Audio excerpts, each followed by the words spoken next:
கிறிஸ்துக்கு அன்பான கலைக்கதை நிகழ்ச்சி நேயர்களே, மீண்டும் ஒரு விசை கூட இந்த நாளில் கூட இயேசு நிதான நாமத்துல உங்களோடு கூட இணைவதில் மிகுந்த மகிழ்ச்சி அடைகின்றேன். என்ன உங்க எல்லாருக்கும் ஒவ்வொரு நாளும் ஆண்டுடைய அதிசயமான வழிநடத்தலை குறித்து பார்த்து கொண்டிருக்கிறோம். எல்லாருக்கும் பிடிக்குதுன்னு நினைக்கிறேன். அப்படி உங்களுக்கு ஏதாச்சும் இல்லை சிஸ்டர் கொஞ்சம் மாற்றி கொஞ்சம் பேசினா நல்லா இருக்குன்னு சொன்னால் அதை கூட நீங்கள் என்ன செய்யலாம், நீங்கள் எங்களுக்கு டெக்ஸ்ட் பண்ணுங்கள். நாங்கள் அதுக்கு ஏற்றபடி உங்களுக்கு காரியங்களை செய்ய ஆவலாக காத்து கொண்டிருக்கிறோம். ஏன்னு சொன்னால் ஆண்டுடைய அன்பை எந்த வழியாவது உங்களிடத்துல நாங்கள் பகிர்ந்து கொள்ளணும் அப்படின்றத எங்களுடைய ஆவல்.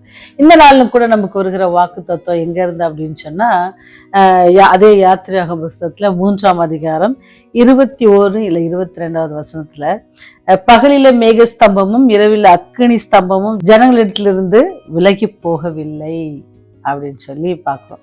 ஏன்னு சொன்னால் ஆண்டவர் அவங்கள வழி நடத்துவதற்காக எங்கே செஞ்சாங்க, எகிப்துல இருந்து அவங்கள வழி நடத்தி வராங்க. எங்கே நடத்திட்டு வராங்க அப்படின்னு சொன்னால் ரொம்ப அழகா அங்கே சொல்லப்பட்டிருக்குது.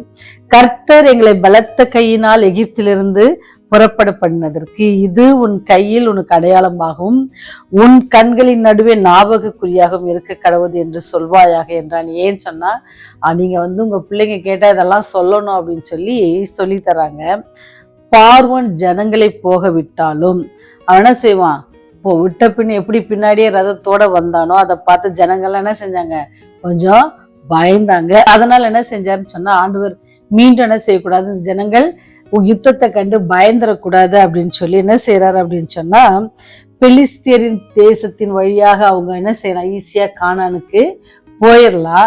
ஆனா பெலிஸ்தியர் பக்கம் போனா என்ன நடக்கும் அப்படின்னு சொன்னா கண்டிப்பா அங்க சண்டை நடக்கும். ஏன்னா அவங்க விட மாட்டாங்க. அதனால என்ன செய்யறாருன்னு சொன்னா அவங்க என்ன செய்யறாரு, ஆண்டவர் ரொம்ப வேறு வழியாக என்ன செய்யுது, அது ரொம்ப கிட்ட வழியா இருந்தா கூட ஆண்டவர் என்ன செய்ய அவர்களை அந்த வழியாக நடக்க வைக்காம என்ன செய்யறாருன்னா சிவந்த சமுத்திரத்தின் வனாந்திர வழியாக ஜனங்களை என்ன செய்யறாரு, அவரு சுற்றி போக பண்ணினார் அப்படின்னு சொல்றாரு. ஏன்னு சொன்னா அவருக்கு பிள்ளைங்க என்ன செஞ்சிடக்கூடாது, மனம் அடிந்து போயிடக்கூடாது அல்லது சண்டையை பார்த்து பயந்துடக்கூடாது அப்படின்னு சொல்லி எவ்வளோ ஒரு அன்பான கடவுள்ன்றதை நான் அதை வாசிக்கும் போது புரிந்து கொண்டேன்.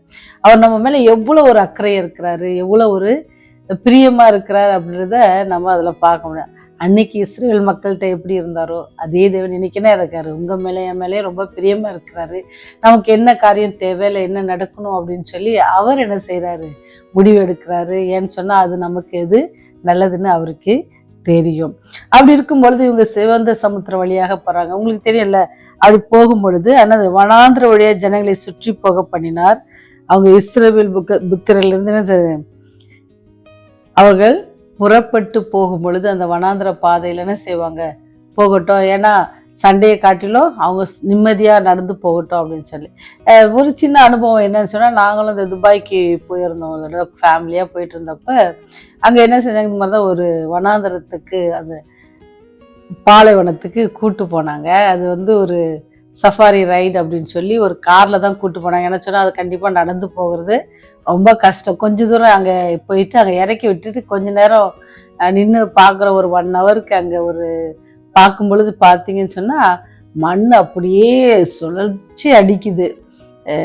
அப்புறம் பார்த்தா கால் அப்படியே உள்ள ஊடும்போது அப்படியே உள்ள பாதெல்லாம் உள்ள போயிடுது. மண் அவ்வளோ சாஃப்டா அப்படி இருக்குது. நடந்து போகிறது ரொம்ப கஷ்டம். அந்த வழியாக அந்த பிள்ளைகளை ஆண்டவர் நடத்துறாருன்னா அவர் எவ்வளோ ஒரு அந்த கஷ்டமான பாதையில கூட ஆண்டவர் அவங்கள ரொம்ப நல்லபடியாக நடத்தியிருக்கிறார். ஒரு சிரமம் இல்லாதபடிக்கு. அது இல்லாதபடிக்கு நீங்க பார்த்தீங்கன்னு சொன்னா வெயில்ல நடந்தா எவ்வளோ கஷ்டமா இருக்கும் நினைச்சு பாருங்க. நம்ம ஊர் சம்மர்ல நம்ம வெயில்ல நடக்கும்போது கொஞ்சம் எங்கேயாவது மரம் இருக்குமா அப்படின்னு பார்த்து போய் ஒரு 2 நிமிஷம் நின்றுட்டு நடப்பாங்க. ஏன்னு சொன்னா அவ்வளோ கஷ்டம். ஆனால் இந்த பிள்ளைங்களை வனாந்தரத்துல ஆண்டவர் நடக்க விட்டுருக்காரு. நம்ம தேவன் அங்கதான் என்ன செய்யறாரு, அப்படி அன்பை வெளிப்படுத்துறாரு. என்ன செய்யறாரு, அவங்களுக்கு மேக ஸ்தம்பத்தை கொடுக்குறாரு. ரொம்ப எப்படி இருக்கும் பாருங்க. அவங்க கூட அது எப்பவே நிக்காம போயிட்டு இருந்துச்சான். அவங்களுக்கு ஒரு நாள் அதை அவர் ஸ்டாப் பண்ணவே இல்லை. நம்ம கூட கொஞ்சம் கிளைமேட் ரொம்ப வெயில் அடிக்கும்போது அப்படியே கொஞ்சம் கிளவுடியா ஆகும்பொழுது அப்பா கிளைமேட் நல்லா இருக்கு அப்படின்னு சொல்லுவாங்க. அவங்களுக்கு எப்பவுமே என்னது கிளவுடியா அழகா ரொம்ப சந்தோஷமா இருந்துச்சு. அவங்களுக்கு எந்தவித உஷ்ணமும் இல்லாதபடிக்கு ஆண்டவர் அவளை அழைத்து சென்றிருக்கா. வனாந்திர பாதையில நம்ம சும்மா கொஞ்ச நேரம் நிற்கிறதுக்கே அவ்வளோ கஷ்டப்பட்டோம். ஆனால் அவங்க இந்த பிள்ளைகளை எத்தனை வருஷம், 40 வருஷமா அவர் வழி நடத்தினார். அவங்களுக்கு தேவையான எல்லாவற்றையும் அவர் பார்த்து கொண்டார். அவர் என்ன செய்தார், அவங்களுக்கு தேவையான ஆகாரத்தை அவர் கொடுத்தாங்க.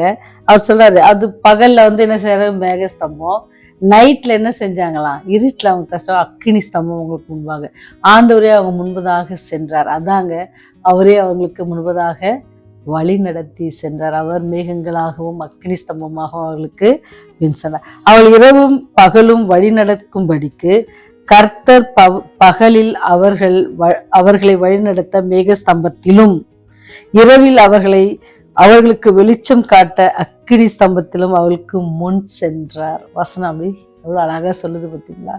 ஆண்டவர் உங்களுடைய வாழ்க்கையில, என்னுடைய வாழ்க்கையிலோ நீங்கள் நினைப்பீங்க என் வாழ்க்கை ஒரு பாலைவனமாக இருக்குது அப்படின்னு நீங்கள் நினைப்பீங்கன்னு சொன்னால், அங்கே யார் வருவாரா? ஆண்டவர் உங்களுக்கு முன்பாக செல்வார். அவர் என்ன செய்வார்? பகலாக இருந்துச்சுன்னா அவர் எப்படி இருப்பாரா? மேகஸ்தம்பமாக இருப்பார்.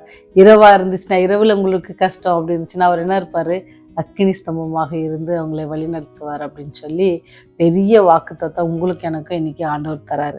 என்னன்னு சொன்னால், நீங்கள் எதுக்கும் பயப்பட தேவையில்ல. வாழ்க்கை பாலைவனமால இருக்குது அப்படின்னு நினைச்சிங்க அப்படின்னு சொன்னா, அதில் எப்படி நம்ம நடந்து போக போறோம் அப்படின்னு நினைச்சிங்க அப்படின்னு சொன்னா, ஆண்டவர் நமக்கு கூட இருக்கிறாரு. எல்லா வாழ்க்கையிலும் என்ன செய்வார்? அவர் நீக்கி போட்டு பகலில் என்ன செய்யுது. அதனால்தான் நீங்க பார்த்தீங்கன்னு சொன்னா, தாவீது பக்தன் பகலில் வெயிலாகிலும் இரவில் நிலவாகிலும் உன்னை சேதுப்படுத்துவதில்லை. ஏன்னு சொன்னா, அவங்க பெற்றோர்கள் அவருடைய முற்பிதாக்கள் இதெல்லாம் அவங்களுக்கு சொல்லி இருக்கிறாங்க. ஏன்னு சொன்னா, ஆண்டவர் இஸ்ரவேல் மக்களை இப்படிலாம் வழி நடத்தினார் அப்படின்னு சொன்னதுனாலதான் தாவீது பக்தன் ரொம்ப அழகா சொல்லுவாரு, பகலிலே வெயிலாகிலும் இரவில் நிலவாகிலும் உன்னை சேதப்படுத்துவதில்லை அப்படின்னு சொல்லுவாரு. சங்கீதம் 78:13 பார்த்தீங்க அப்படின்னு சொன்னா, இன்னொரு வசனம் சொல்லுவாரு, என்னது, அவர்கள் சமுத்திரத்தின் வழியை வட்டாந்தரையாக நடந்து போனார்கள் அப்படின்னு சொல்லப்பட்டிருக்கோம். அதே மாதிரி 74 பார்த்தீங்கன்னா, அவளுக்கு தூதர்களின் ஆகாரத்தை அவளுக்கு கொடுத்தாங்க, மன்னாவை புசிக்க கொடுத்தாரு அப்படின்னு சொல்லிருக்கு. இதெல்லாம் அவங்களுக்கு எப்படி தெரியும் அப்படின்னு சொன்னா, அவங்க ஆண்டோடைய வழிநடத்தலை குறித்து புரிஞ்சு கொண்டாங்க. அதே தேவன் இன்று உயிரோடு இருக்கிறார். உங்களுடைய வாழ்க்கையுடைய வாழ்க்கையிலும் ஆண்டவர் எல்லா வல்லமையான காரியங்களை செய்ய அவர் காத்து கொண்டிருக்கார். நீங்க நினைக்கிற மாதிரி வெறுமையா இருக்கே என் வாழ்க்கை அப்படின்னு நினைக்காதீங்க. அவர் வருவார். அவர் இப்படி ஒரு பிரச்சனையா இருக்குது அப்படின்னு நீங்க நினைச்சீங்கன்னா, அவர் அங்கே உங்களை பாதுகாப்பார். என்ன தேவைப்படுது? ஒருவேளை குளிர்ச்சியான மேகஸ்தம்பமான நிலைமை உனக்கு தேவைப்படுதுன்னா அதை செய்வார். இல்லை ஒரு அக்னி ஸ்தம்பமான ஒரு நிலை, ஒரு இருளான வாழ்க்கையா இருக்குது அப்படின்னு சொன்னா, இல்லை வெளிச்சம் தரணும் அப்படின்னு சொன்னா, அவர் இரவில் அது கட்டளையிடுவார். அதற்கு அவர் வல்லமை உள்ள, அவர் சர்வத்துக்கும் அதிகாரியா இருக்கிறார். அவர் சர்வ வல்லமை உள்ள கர்த்தரை நம்ம ஆராதிக்கிறோம் அப்படின்றத நம்ம எப்பொழுதும் விசுவாசிப்போன்னு சொன்னா, நம்முடைய வாழ்க்கையில ஆண்டவர் ஒரு நாள் என்ன சேர்ந்தவர். இன்னைக்கு வாக்குத்தத்தம் என்ன? அதுல ஜனங்களிடத்திலிருந்து விலகி போகவில்லை. யாரு? எது விலகி போகல? மேகஸ்தம்பம் சொல்லியிருக்குல்ல, வசனம் என்ன சொல்லுது? அவரே மேகஸ்தம்பமாகவும் அவரே அக்னி ஸ்தம்பமாகவும் முன் சென்றவர் என்ன செய்யறார்? விலகி போக மாட்டார். அவர் உங்களுடைய வாழ்க்கையில், என் வாழ்க்கையில் முன்பாக சென்று கொண்டிருக்கிறார். நம்மை விட்டவர் விலகி போக மாட்டார். அதை விசுவாசிப்பீங்கன்னு சொன்னா, அவங்க எப்படி இஸ்ரவேலருக்கு அதிசயம் நடந்துச்சோ, உங்களுடைய வாழ்க்கை, என்னுடைய வாழ்க்கையிலும் அதிசயம் நடக்க எந்த விதத்துலன்னு இல்லை, தடை இல்லை. அதுக்கு ஒரே ஒரு என்னதான், விசுவாசிக்கணும். விசுவாசிக்கிறீங்களா? ஜெபம் செய்வோம். ஜீவனுள்ள தேசத்தில் எங்கள் பெயர்களை பதிவு செய்து இன்னொரு நாளும் கூட இந்த உலகத்திலே நாங்கள் வாழ்வதற்கான பெரிய கிருபையை கட்டளையிட்டு அதற்காக நன்றி செலுத்துகிறோம். காலை தோறும் கிருபை எங்களுக்கு புதிதாக இருப்பதற்காக நன்றி செலுத்துகிறோம். இரவுல நல்ல நித்திரையை கொடுத்து இன்னொரு நாளை காணும்படி செய்ததற்காக நன்றி செலுத்துகிறோம். இந்த நாள் முழுவதும் கருத்தில் ஒப்பு கொடுக்கிறோம். எங்களை எதிர்நோக்கி இருக்கிற காரியங்கள், பிரச்சனைகள் எதுவும் எங்களுக்கு தெரியாதானவரே, எல்லாவற்றையும் அறிந்திருக்கிற தேவன் ஆவியானவரை கொண்டு எங்களை நல்வழி நடத்த வேண்டுமா கெஞ்சி மன்றாடுகிறோம். போக்கிலும் வரத்திலும் கைட்டு செய்கிற வேலைகளிலும் எல்லாவற்றுடைய கிருபை எங்களோடு கூட இருந்து எங்களை வழிநடத்த வேண்டுமா கெஞ்சி மன்றாடுகிறோம். பாவிகளாக எங்கள் மேல் கிருபையா இருங்க ஆண்டவரே. இந்த செய்தியை கேட்கிற ஒவ்வொரு பிள்ளைகளும் ஆசீர்வதிங்க. நீர் ஆதி காலத்திலே நீ தெரிந்து கொள்ளப்பட்ட பிள்ளைகளுக்காக நீ எவ்வாறெல்லாம் நடந்திருக்கிறீர், நடத்தி வந்திருக்கிறீர் என்பதை நாங்கள் வாசிக்கும் பொழுது, உண்மை ஏற்றுக்கொண்டு உண்மை சொந்த ரட்சகராக ஏற்றுக்கொண்டிருக்கிற ஒவ்வொரு பிள்ளைகளுக்கும் நீர் எவ்வளவாய் செய்வீர் என்பதை நாங்கள் விசுவாசிக்கிறோம். தகப்பனே, உண்மை நம்பி இருக்கிறோம் ராஜா. எங்களை கைவிடாதபடிக்கு நீர் மட்டுமாய் பாதுகாப்பதற்காக நன்றி செலுத்துகிறோம். தொடர்ந்து வல்லமையின் கரமைகளை வழி நடத்தும். என்னுடைய தேவையை எல்லாம் நீங்கள் சந்தித்தரலும் சாமி. யாராவது மனபாரத்தோடு, கவலையோடு, கண்ணீரோடு இருப்பாங்கன்னு சொன்னா, ஆண்டவரே இந்த காரியம் நாங்கள் நினைக்கிற காரியம் நடக்கவே மாட்டேங்குது அப்படின்னு சொல்லி வேதனையோடு இருப்பாங்கன்னு சொன்னா, அவங்களோடு கூட நீங்க இடைப்பட்டு நீர் இருக்கிறீர். ஏற்ற காலத்துல எல்லாவற்றையும் செய்ய வல்லவராக இருக்கிறீர். ஒரு நாளும் எங்களை விட்டு விலகுவது இல்லை, கைவிடுவதில்லை என்று சொன்ன கர்த்தர் எப்பொழுதும் எங்களோடு கூட இருக்கிறதை விசுவாசித்து தொடர்ந்து எங்களை நாங்கள் ஒப்பு கொடுத்து ஜீவிக்க கிருபை செய்ய வேண்டுமாய் இயேசுவின் வழியாய் ஜெபிக்கிறோம் ஜீவனுள்ள பரலோக பிதாவே. ஆமென், ஆமென்.